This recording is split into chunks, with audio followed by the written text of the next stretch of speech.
ನಮಸ್ತೆ ಸ್ನೇಹಿತರೆ, ನಾನು ನಿಮ್ಮ ರೇಖಾ ಕನ್ನಡತಿ. ನನ್ನ ಆರ್ಕೆ ಮೀಡಿಯಾ ಚಾನಲ್ಗೆ ನಿಮ್ಮೆಲ್ಲರಿಗೂ ಸ್ವಾಗತ. ಸ್ನೇಹಿತರೆ, ಇವತ್ತು ನಾವು ಮತ್ತೆ ಒತ್ತಕ್ಷರಗಳ ಬಗ್ಗೆ ನೋಡ್ತಾ ಇದ್ದೀವಿ. ಈಗಾಗಲೇ ನಾನು ಸುಮಾರು ವಿಡಿಯೋಗಳನ್ನು ಹಾಕಿದ್ದೀನಿ. ತುಂಬ ಪೇರೆಂಟ್ಸ್ ನನ್ನ ಕೇಳ್ತಾ ಇದ್ದಾರೆ ಮತ್ತೆ ಸ್ವಲ್ಪ ಬೇಸಿಕ್ ವಿಡಿಯೋನ ಮಾಡಿ ಹಾಕಿ ಅಂತ. ಹಾಗೆಯೇ ನಾನು ಬೇಸಿಕ್ ವಿಡಿಯೋನ ಮತ್ತೆ ಒತ್ತಕ್ಷರಗಳ ಬಗ್ಗೆ ಹೇಳ್ತಾ ಇದ್ದೀನಿ. ಸ್ನೇಹಿತರೆ, ಈಗಾಗಲೇ ನನ್ನ ಒಂದು ಚಾನಲ್ನಲ್ಲಿ ಅನೇಕ ರೀತಿಯ ವ್ಯಾಕರಣಕ್ಕೆ ಸಂಬಂಧಪಟ್ಟಂತಹ ವಿಡಿಯೋಗಳಿದೆ. ಹಾಗೆ ಕಥೆಗಳನ್ನು ನೀವು ಕೇಳ್ಬೋದು. ಜೊತೆಗೆ ಇತ್ತೀಚೆಗೆ ಮೂಡಿ ಬರ್ತಕ್ಕಂತಹ ಒಂದು ಸುಂದರವಾದಂತಹ ಕುತೂಹಲಕಾರಿಯಾದಂತಹ ಮಕ್ಕಳ ಕಾದಂಬರಿಯನ್ನು ನೀವು ಕೇಳ್ಬೋದು. ತುಂಬ ಕುತೂಹಲಕಾರಿಯಾಗಿದೆ. ಒಬ್ಬ ಶಿಕ್ಷಕಿ ಮತ್ತು ಮಕ್ಕಳ ನಡುವಿನ ಸಂಬಂಧ ಹೇಗಿದೆ ಅನ್ನೋದನ್ನು ನೀವು ಆ ಕಾದಂಬರಿಯಲ್ಲಿ ವೀಕ್ಷಣೆ ಮಾಡ್ಬೋದು. ಅನೇಕ ಬದಲಾವಣೆಗಳು ಮಕ್ಕಳಲ್ಲಿ ನಾವು ಕಾಣ್ತೀವಿ. ಖಂಡಿತ ವಿಡಿಯೋನ ಮಿಸ್ ಮಾಡದೆ ನೋಡಿ ಸ್ನೇಹಿತರೆ. ಹಾಗೆ ಯಾರು ಫಸ್ಟ್ ಟೈಮ್ ನನ್ನ ಚಾನೆಲ್ನ ನೋಡ್ತಾ ಇದ್ದೀರೋ ಅವರು ಸಬ್ಸ್ಕ್ರೈಬ್ ಮಾಡೋದನ್ನು ಮರಿಬೇಡಿ. ಹಾಗಿದ್ರೆ ಒತ್ತಕ್ಷರಗಳು ನೋಡಿ ಸ್ನೇಹಿತರೆ, ಒತ್ತಕ್ಷರಗಳಲ್ಲಿ ಕದಿಂದ ಲವರೆಗಿನ ಅಕ್ಷರಗಳು, ವ್ಯಂಜನಾಕ್ಷರಗಳಲ್ಲಿ ಒತ್ತಕ್ಷರಗಳನ್ನು ನಾವು ಕಾಣ್ತೇವೆ. ಒತ್ತಕ್ಷರಗಳನ್ನು ಹೇಗೆ ಓದಬೇಕು ಮೊದಲು ಅದನ್ನು ನೋಡೋಣ.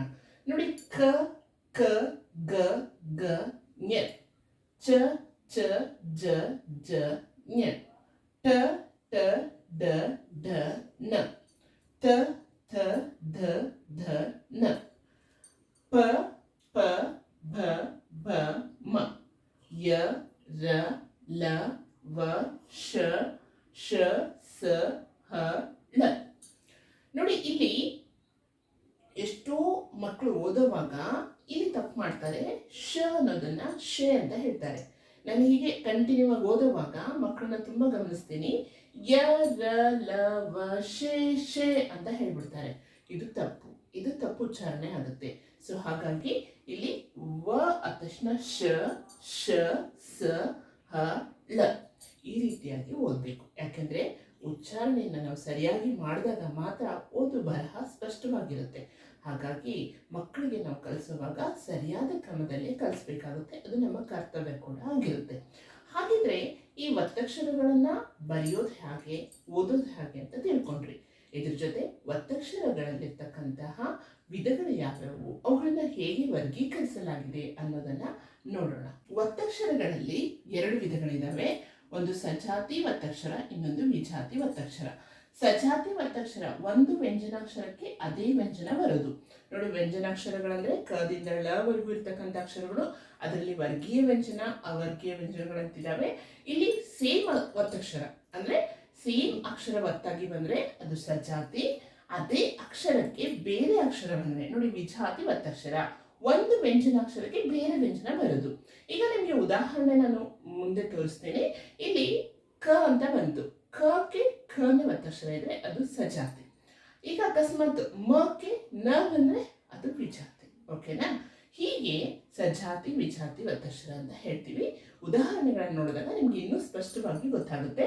ಇಲ್ಲಿ ಈ ಒತ್ತಕ್ಷರಗಳನ್ನ ಮೂರು ರೀತಿಯಲ್ಲಿ ವಿಭಾಗಿಸಲಾಗಿದೆ, ಅಂದ್ರೆ ವರ್ಗೀಕರಣ ಮಾಡಿದ್ದಾರೆ. ಯಾವ ರೀತಿಯಪ್ಪ ಅಂತ ಹೇಳಿದ್ರೆ, ಒಂದೇ ರೀತಿಯಾಗಿ ಅಕ್ಷರ ಹೋಲುವ ಒತ್ತಕ್ಷರ, ಸೇಮ್ ಇರುತ್ತೆ ಒತ್ತಕ್ಷರಗಳು, ಅದು ಒಂದೇ ರೀತಿ ಇರೋದು.